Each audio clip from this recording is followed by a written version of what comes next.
모든 사람에게는 나름대로 바람이 있어요. 바람이 없는 사람 없습니다. 나는 바람이 없다 이렇게 말씀하시는 분들도 잘 들어보면 또 잘 생각해 보면 바람이 있습니다. 부모가 자식들에게 나는 바라는 것이 없다 이렇게 말씀한다라고 해서 자식들이 진짜 우리 부모는 우리에게 바라는 것이 없는가 보다 이렇게 생각해서는 안 됩니다. 그 말을 거지것대로 들어서는 안 돼요. 그렇게 하다가는 부모의 마음에 큰 실망을 안겨드릴 수가 있습니다. 여러분, 부모가 왜 자녀에게 나는 바라는 것이 없다 이렇게 말씀을 하실까요? 자녀에게 부담을 주기 싫어서라고 생각을 합니다. 혹시라도 내가 그렇게 말해서 자녀들이 걱정하고 또 신경 쓰지 않을까 이런 생각 때문에 바라는 것이 있어도 바라는 것이 없다라고 자녀들에게 그렇게 말씀하시지 않나 생각을 합니다. 부모뿐이겠습니까? 자녀도 마찬가지라고 생각을 하는데요. 자녀가 부모에게 저는 부족한 것이 없습니다, 바라는 것이 없어요, 괜찮습니다 이렇게 얘기를 한다라고 해서 부모도 자녀가 진짜로 나에게 바라는 것이 없는가 보다 이렇게 생각해서도 안 되죠. 정말 부모를 생각할 줄 아는 자녀라면 그렇게 얘기를 해야 되겠죠. 혹시라도 내가 바라는 것이 있다라고 말하면 무엇이 필요하다라고 얘기를 하면 부모의 마음에 또 근심을 안겨드릴 수 있기 때문에 바라는 것이 있어도 괜찮습니다, 잘 지내고 있습니다, 부족한 것이 없습니다 이렇게 말하지 않겠습니까? 때문에 자녀들은 부모가 아무리 나는 바라는 것이 없다라고 말씀하셔도 부모에게 필요한 것이 무엇일까 항상 생각하고 또 그것을 찾아서 부모의 필요를 채워주는 그 일들을 해야 될 줄로 믿습니다. 또한 부모들은 자녀가 아무리 바라는 것이 없다라고 그렇게 말해도 자녀에게 필요한 것이 무엇인지를 찾아서 자녀의 필요를 채워주려고 노력하는 이러한 자세가 있어야 될 줄로 믿습니다. 자녀된 도리로서 부모된 도리로서 마땅히 해야 되는 일, 그 일들을 잘 감당하는 우리 모두가 되기를 바랍니다. 바람에는 자기 자신에 대한 바람이 있고 또 타인에 대한 바람이 있습니다. 타인에 대한 바람에는 어떤 것들이 있을까요? 부모는 자녀에 대한 바람이 있고 자녀는 부모에 대한 바람이 있죠. 아내는 남편에 대한 바람이 있고 남편은 아내에 대한 바람이 있습니다. 이웃에 대한 바람도 있고 직장 동료를 향한 바람도 있습니다. 함께 신앙생활하는 성도에 대한 바람도 있고 목회자에 대한 바람도 있을 것입니다.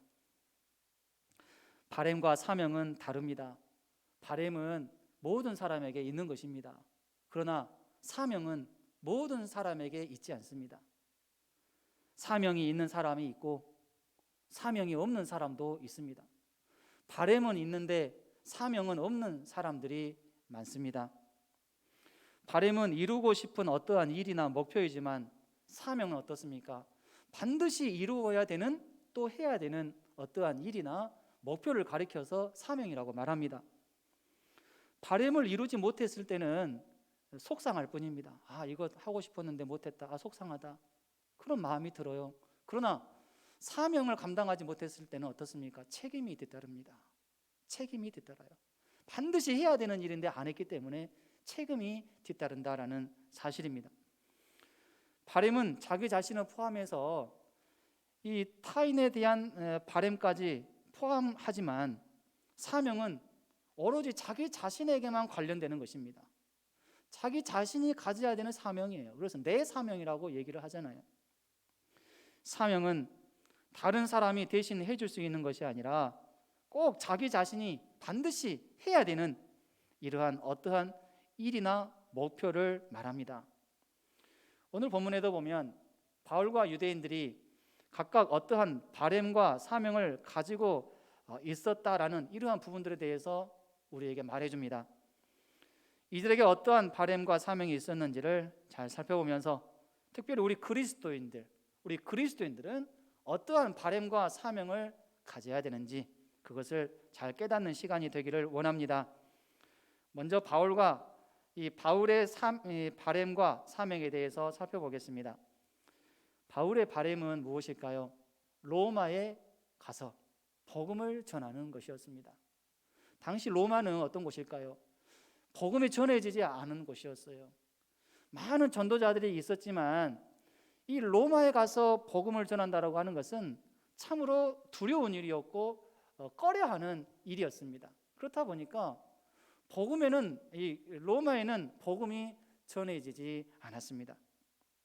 그런데 이 복음의 불모지에 이 바울이 가기로 그렇게 마음을 먹은 것입니다. 바울의 온통 관심사는 복음이 전해지지 않는 그곳에 복음을 전하고, 그래서 그 복음을 많은 사람들이 들을 수 있도록 이러한 일들에 바울이 관심을 쏟았습니다. 바울에게는 절박한 심정이 있었어요. 복음을 전하지 않고는 내게 화로다. 이러한 절박한 마음이 바울에게 있었습니다. 그래서 내가 로마에까지 가서 복음을 전해야 되겠다. 그곳에는 아직 복음이 전해지지 않았기 때문에 내가 가서 복음을 전해야 되겠다. 이러한 바람이 있었습니다. 여러분, 이러한 바울의 바람은 참으로 주님이 기뻐하시는 거룩한 바람이었음을 믿으시기 바랍니다. 이방 지역에 복음을 전하려고 하는 이러한 바울의 바람, 주님께서 기뻐하셨어요. 왜 그럴까요? 주님께서 부활하시고 승천하실 때 제자들에게 하셨던 말씀이 있어요. 제자들에게 주신 그 명령이 있었는데 무엇입니까? 예루살렘과 온 유대와 사마리아와 땅끝까지 이르러 내 증인이 되라. 그러니까 예루살렘에만 머물러 있지 말고 지경을 넓혀라. 복음을 전하는 그 지경을 넓혀라. 이렇게 말씀하셨어요. 이방 나라에도 가서 복음을 전해라. 이것이 바로 주님의 사명이었습니다. 그런데 많은 제자들이 로마에 가서 복음을 전한다라는 것, 이거 생각하지 않았습니다. 이거 생각하지 않았어요. 주님의 뜻은 거기에 있었는데, 이방 지역에 복음을 전하는 것이었는데, 당시 예루살렘 중심으로 모여있는 그 제자들은 거기까지 나아가지 못했어요. 그런데 바울은 주님을 만나고 나서 내가 로마에까지 가서 복음을 전하겠습니다, 이러한 생각을 했기 때문에 예수님 입장에서 보았을 때 참으로 바울이 고마웠고, 참으로 바울이 예수님을 기쁘게 했다라는 것입니다.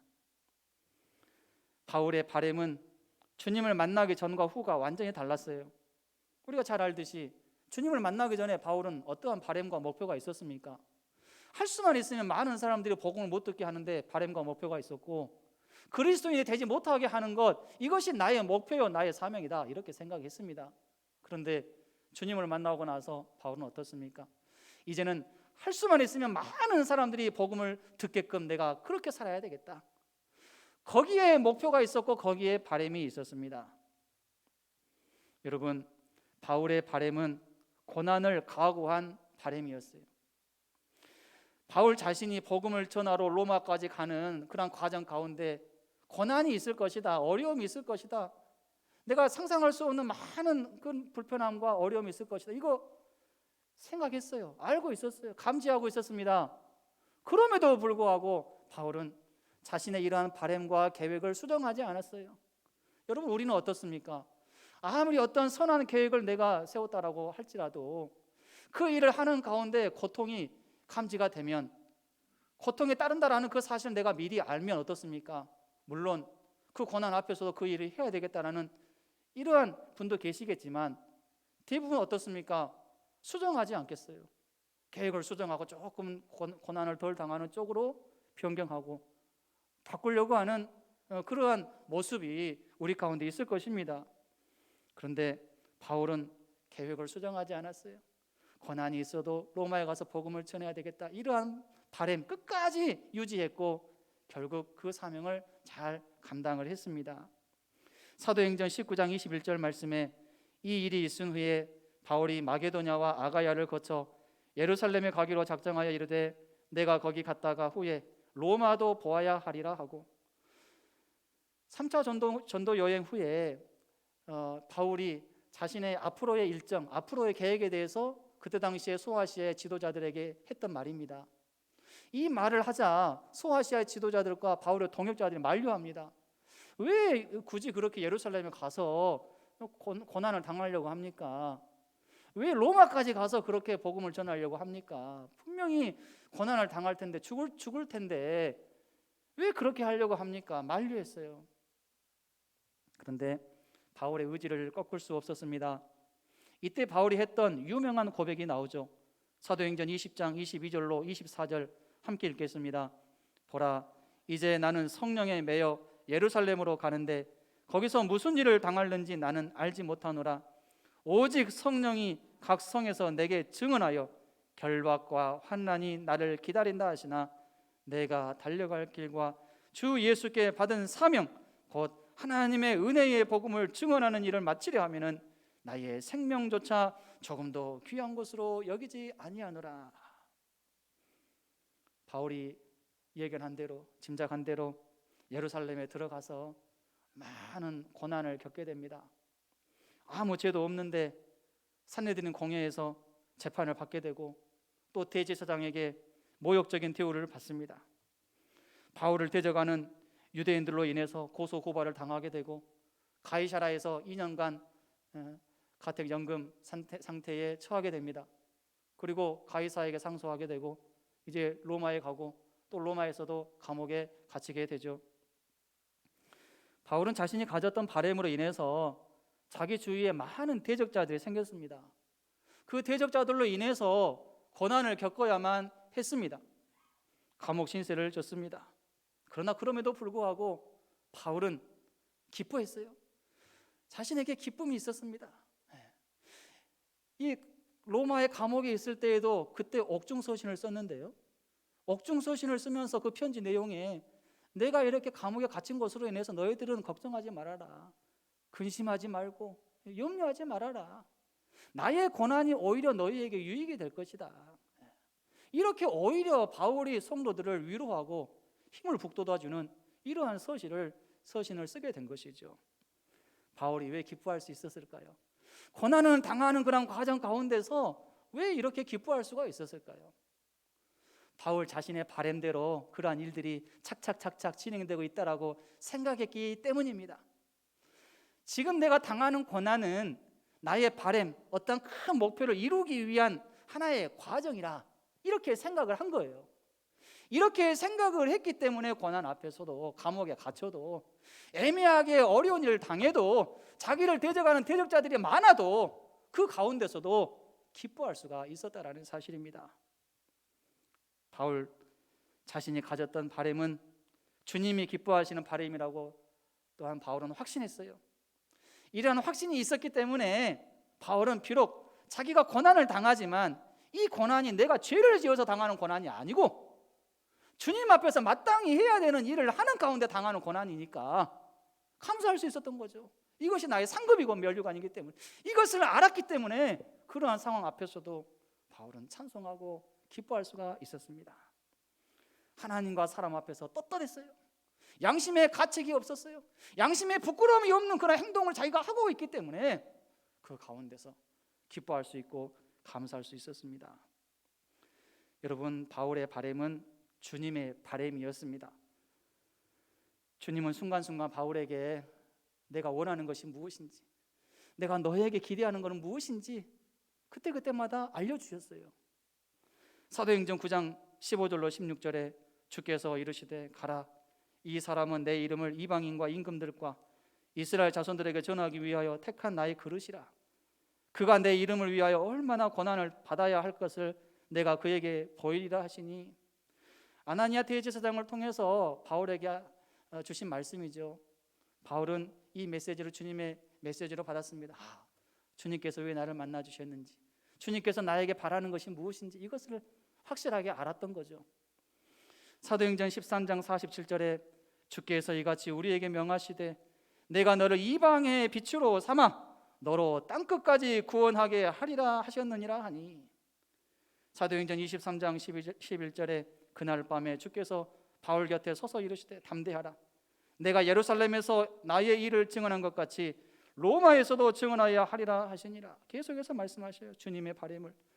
사도행전 27장 23절로 24절에 내가 속한 바 곧 내가 섬기는 하나님의 사자가 어젯밤에 내 곁에 서서 말하되 바울아 두려워하지 말라, 내가 가이사 앞에 서야 하겠고 또 하나님께서 너와 함께 항의하는 자를 다 내게 주셨다 하였으니, 바울은 주님께서 나에게 원하시는 것이 무엇인지, 주님의 바람이 무엇인지 확실하게 알았어요. 그리고 이제는 자신의 바람을 주님의 바람에 철저하게 일치시키려고 최선을 다했습니다. 노력했어요. 2차 전도여행 때 바울의 전도여행 코스를 잡았잖아요. 그런데 주님께서 변경시키게 했잖아요. 마게도냐로 가라. 바울이 계획한 대로 그렇게 가지 않고 바울은 어땠어요? 주님께서 가라고 한 곳으로 일정을 변경해서 마게도냐 지역으로 갔잖아요. 주님께서 나에게 바라는 것이 무엇인지 항상 생각하고 그 주님의 바람에 민감하게 반응하면서 나아갔던 사람, 바울이었습니다.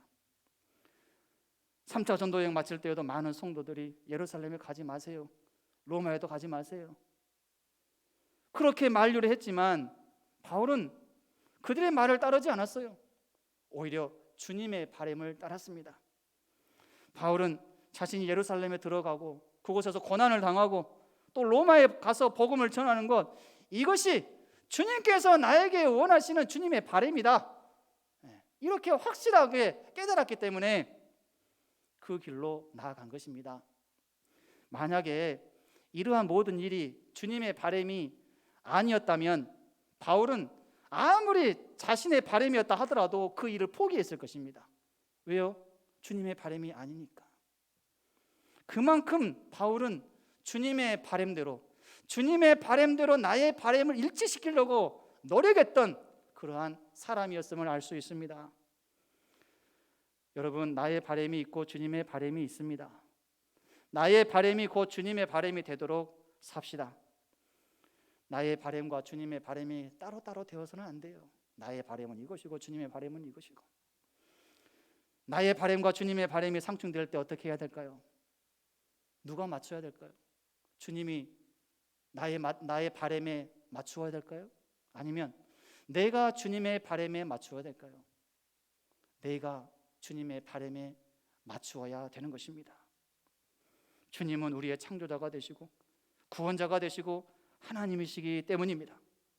주님은 우리에게 얼마든지 많은 것을 요구하실 수 있고 많은 것을 기대하실 수 있는 분이에요. 왜요? 우리에게 그만큼 너무나도 풍성한 은혜를 베풀어 주셨고 자신을 철저하게 희생하셨기 때문입니다. 모든 것 다 주셨잖아요. 십자가에서 물과 피 다 쏟으셨잖아요. 모든 것을 우리를 위해서 다 하셨기 때문에 우리에게 많은 것을 기대하실 수 있는 분이에요. 여러분, 우리가 주님 앞에 주님 왜 저에게 이러한 일을 맡기십니까? 저 하기 힘든데 다른 사람에게 맡기지 왜 저에게 맡기십니까? 이렇게 좀 불평하고 그럴 때가 있잖아요. 그런데 우리가 그러한 마음이 들 때 주님의 은혜를 생각합시다. 주님께서 나를 위해서 하신 것이 얼마나 많은가, 이거 생각하면서 주님의 바람대로 제가 살겠습니다. 저에게 원하시는 그 주님의 기대에 부응하는 모습으로 살겠습니다. 도와주세요. 그렇게 살 수 있도록 도와주세요. 저는 약하지만 그렇게 살 수 있도록 도와주세요. 기도할 수 있는 우리 모두가 되기를 바랍니다. 나의 바람이 과연 주님께서 보실 때 어떻게 생각하실까를 항상 생각해야 돼요. 수정할 것은 수정해야 돼요. 내가 아무리 이것을 원하고 바라고 그래도 그 부분이, 그 바람이 주님께서 기뻐하시지 않는 바람이라면 수정해야 됩니다. 변경해야 돼요. 고쳐야 됩니다. 나의 바람이 주님께서 전혀 관심이 없는 그런 바람이 되지 않도록 우리의 바람을 잘 살필 수 있기를 원합니다. 바울은 주님의 바람을 자신의 사명으로 받아들였어요. 자신의 사명으로 받아들였어요. 자신의 사명으로 여겼기 때문에 거부하지 않았습니다. 주님의 바람을 계속해서 들을 때, 주님께서 순간순간 계속해서 말씀을 하실 때 그 주님의 바람을 거부하지 않았습니다. 튕겨내지 않았어요. 마음으로 받았습니다. 마음으로 받았어요. 주님, 제가 이렇게 하려고 했는데 너무 힘드네요. 이런 고난은 제가 예상 못하는 고난입니다. 도저히 못하겠습니다. 이해해 주세요. 이렇게 말하지 않았어요. 거부하지 않았습니다. 충분히 거부할 만하잖아요. 거부할 만하잖아요. 그런데 바울은 거부하지 않았어요. 마음이 바뀌지 않았습니다. 핑계대지 않았습니다. 자신의 사명으로 여겼기 때문에 다른 사람에게 미루지도 않았어요. 내가 해야 되는 일로 여겼습니다. 내가 반드시 해야 되는 일, 로마에 가서 복음 전하고 고난을 당하더라도 그 일을 해야 된다, 이렇게 생각을 한 거예요. 내가 할 일로 여겼습니다. 주님께서 나와 같은 사람에게 맡겨주신 일이라고 여겼습니다. 바울은 자신을 만나주시고 이방인의 사도로 불러주신 주님의 음성에 감사하면서 아멘으로 응답했어요. 이사야처럼. 이사야도 이사야 6장 8절에서 그렇게 응답했습니다. 내가 또 주의 목소리를 들으니 주께서 이르시되 내가 누구를 보내며 누가 우리를 위하여 갈구 하시니 그때에 내가 이르되 내가 여기 있나이다, 나를 보내소서 하였더니. 여러분, 바울이 이처럼 주님의 바램을 나의 사명으로 받아들일 수 있었던 그 배경에는 무엇이 있을까요? 자신이 받은 하나님의 은혜가, 주님의 은혜가 얼마나 풍성한 은혜였는지를 확실하게 깨달았기 때문입니다. 한번 깨달은 것으로 끝내지 않고 날마다 순간순간 하나님의 은혜를 철저하게 깨달았기 때문에 죽을 때까지 사명 잘 감당할 수가 있었던 거예요. 그것이 비결입니다. 에베소서 3장 8절에 모든 성도 중에 지극히 작은 자보다 더 작은 나에게 이 은혜를 주신 것은 측량할 수 없는 그리스도의 풍성함을 이방인에게 전하게 하시고, 측량할 수 없는 그리스도의 은혜라고 말하고 있어요. 바울 자신이 이 은혜를 경험했다는 거예요. 측량할 수 없는 주님의 은혜를 내가 경험했다. 그렇기 때문에 나는 주님의 바램을 나의 사명으로 여긴다. 내가 해야 되는 일이다. 나에게 맡겨주신 일이다. 반드시 내가 해야 된다. 이러한 각오와 결심이 있었던 것입니다. 바울은 주님의 바램을 자신의 사명으로 여겼기 때문에 자신을 향한 주님의 바램을 이룰 수 있었습니다. 사명으로 여기지 않았다면 적당히 했을 거예요. 좀 힘들면 포기하고 그냥 중단하고 조금 더 이제 상황이 좋아지면 그때 하고 그랬겠죠. 시간이 많이 지체되었을 것입니다. 로마의 복음은 절대로 전해지는 일은 없었을 것입니다. 주님의 바램 이룰 수가 없었을 거예요. 주님은 다른 사람을 통해서 그 일을 하셨겠죠. 우리에게도 이러한 사명감이 있음으로 인하여서 우리를 향한 주님의 바램을 많이 이루어 갈 수 있기를 원합니다. 바울의 바램과 사명에 대한 결과는 무엇일까요? 바울이 주님의 바램을 가지고 또 주님의 바램을 나의 사명으로 여기는 자세로 나아갈 때 바울이 가는 곳마다 하나님의 능력의 역사가 나타났어요. 도우심의 역사가 나타납니다. 유대인들은 바울을 어떻게 하면 죽일까? 온통 거기에 집중하고 또 바울을 죽이려고 계획을 세우는데 그 계획이 다 미리 알려져요. 바울에게 다 알려집니다. 그리고 천부장의 도움을 받고 안전하게 또 피하게 됩니다. 하나님께서 모든 갈 길을 다 예비해 주시는 거예요. 피할 길을 주시는 거죠. 유라굴로 태풍을 만났는데도 유라굴로 태풍을 만나면 거의 죽는 거나 마찬가지예요. 그런데 그 태풍 가운데서도 안전하게 멜리데라고 하는 섬에 상륙하게 되고 바울로 인해서 그 배에 탄 알렉산드리아호, 그 배는 다 완전 철저하게 부서졌지만 그 배에 탄 275명 전부 살았어요. 죽지 않고 살았어요. 바울 때문에. 바울과 함께 하신 하나님께서, 주님께서 바울과 함께 탔던 그 모든 사람들을 다 지켜주신 거죠. 바울이 하는 일마다 하나님의 놀라운 역사도 나타났어요. 멜리데 섬에 도착했는데 독사에 물렸어요.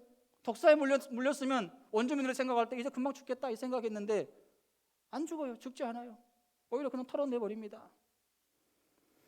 오히려 그 원주민들의 지도자 격태는 이 사람의 아버지 부친의 열병을 치유해 줍니다. 이 일로 인해서 멜리데 섬에서 겨울을 편안하게 보낼 수 있게 되죠. 모든 생필품을 지원받게 되고 안전하게 이제 겨울이 지나서 다른 배를 타고 로마로 갈 수 있게 되었습니다. 하는 일마다 목표를 달성할 수 있도록 우리 주님께서 은혜를 베풀어 주시는 거예요. 주님의 바램과 그 바램을 이루기 위해서 사명감을 가지고 나아갈 때 우리 주님께서 이러한 은혜를 주시는 것입니다. 결국 로마에서 복음을 전하는 이 사명 완수할 수 있게 되었습니다. 천국에서 면류관과 상급이 준비되었습니다. 바울도 이것을 알았어요. 이것을 항상 생각하고 있었기 때문에 사명감을 가지고 주님의 바램을 이루는 그 삶을 살았죠. 디모데후서 4장 5절로 7절입니다. 8절입니다. 그러나 너는 모든 일에 신중하여 고난을 받으며 전도자의 일을 하며 내 직무를 다하라. 전제와 같이 내가 벌써 부어지고 나의 떠날 시각이 가까웠도다. 나는 선한 싸움을 싸우고 나의 달려갈 길을 마치고 믿음을 지켰으니 이제 후로는 나를 위하여 의의 면류관이 예비되었으므로 주 곧 의로우신 재판장이 그날에 내게 주실 것이며 내게만 아니라 주의 나타나심을 사모하는 모든 자에게도니라. 여러분, 우리에게도 이러한 주님의 바람, 또 이러한 사명 있을 수 있기를 원합니다. 다음으로 유대인들에게도 바람과 사명이 있었어요. 유대인들의 바람은 바울을 죽이는 것이었습니다. 사도행전 23장 12절로 13절에 날이 샘에 유대인들이 당을 지어 맹세하되 바울을 죽이기 전에는 먹지도 아니하고 마시지도 아니하겠다 하고 이같이 동맹한 자가 40여 명이더라. 바울을 죽이기 전에는 먹지도 않고 마시지 않겠다 결심한 사람이 약 40여 명이었어요. 이들은 왜 이렇게 바울을 죽이려고 했을까요? 바울이 전한 메시지 때문입니다. 바울은 가는 곳마다 예수님이 죽으심의 의미가 무엇인지, 예수님의 부활의 의미가 무엇인지, 곧 예수님께서 구약에서 약속하신 메시아이시다, 구원자이시다, 하나님의 아들이시다, 이 부분을 강력하게 선포했기 때문에 유대인들이 싫어하는 거예요. 그들은 예수님을 하나님의 아들로 보지 않기 때문에. 그래서 바울은 유대인들에게 있어서 눈의 가시와 같은 존재가 됩니다. 반드시 제거해야 되는 대상으로 인식이 된 것이죠. 유대인들의 이러한 바람, 바울을 죽이려고 하는 바람은 바뀌지 않았어요. 왜 바뀌지 않았을까요? 바울처럼 주님을 제대로 만난 경험이 없기 때문에 그래요. 바울은 그리스도를 죽이려고 하다가 주님을 제대로 만난 그러한 경험이 있기 때문에 그 주님을 제대로 만남으로 인해서 이들은 완전히 바뀌었잖아요. 그런데 유대인들은 주님을 제대로 만나지 못했기 때문에 바뀌지 않았어요. 계속 바울을 죽이려고 하는 그러한 사명감을 가지고 살아가게 된 것이죠. 주님을 만날 수 있는 기회가 많이 있었어요. 그러나 그 기회를 걷어찼습니다. 귀로 막았어요. 거부했어요. 누구 책임입니까? 이들 책임입니다. 유대인들의 바람은 반드시 바뀌어져야 되는 잘못된 바람이었음에도 불구하고 바뀌지 않았습니다. 또 의지를 동원해서 바꾸지 않았어요. 계속 자신들의 바람을 고집합니다. 그리고 그 바람을 이루기 위한 방법에만 몰두했습니다. 여러분, 유대인들의 바람은 사탄의 바람이었습니다. 주님 보시기에 철저하게 악한 사탄의 바람이었어요. 이들은 자신들이 한 행동이 하나님께 영광을 돌리는 행동이라고 생각을 했을지 몰라도 사탄에게 영광을 돌리는 행동을 한 거예요. 참으로 악한 일을 한 것이죠. 이들은 스스로를 정의의 사도라고 생각했겠지만 참으로 악하고 불의한 일의 사도였습니다. 이들의 생각은 사탄에게 완전히 빼앗겼고 정복당했어요. 이들은 분별하지 못했고 깨닫지 못했어요. 분별하려고 하는 노력도 하지 않았고 깨달으려고 하는 노력도 하지 않았습니다. 책임은 오로지 자기 자신에게 있습니다. 이들은 주님 앞에서 어떠한 핑계도 댈 수 없습니다. 유대인들은 사탄의 바람을 자신들의 사명으로 여겼습니다. 잘못된 바람에 목숨을 건 거예요. 사도 바울은 주님의 바람에 사명을 걸었는데 유대인들은 사탄의 바람에 사명감이 있었습니다. 잘못된 바람은 포기하고 버려야 되는데 오히려 잘못된 바람을 이루기 위해서 소중한 목숨을 걸었습니다. 잘못된 바람에는 절대로 사명감을 가져서는 안 됩니다. 그런데 문제는 잘못된 바람을 가지고 있으면서도 그것이 잘못된 바람인지를 잘 모른다는 것이죠.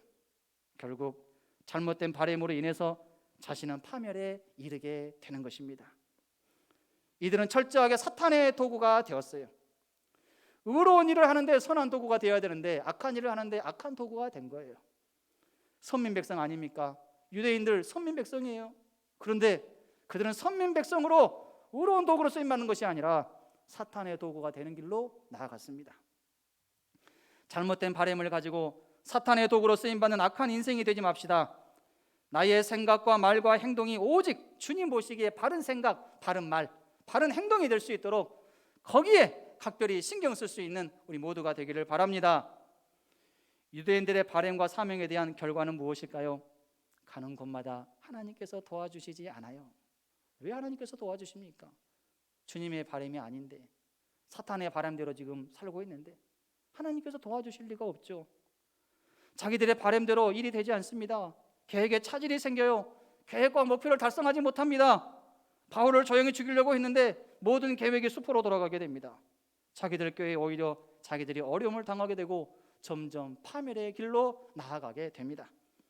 가는 곳마다 사탄의 역사가 나타났고 하는 일마다 하나님의 심판은 가중되었습니다.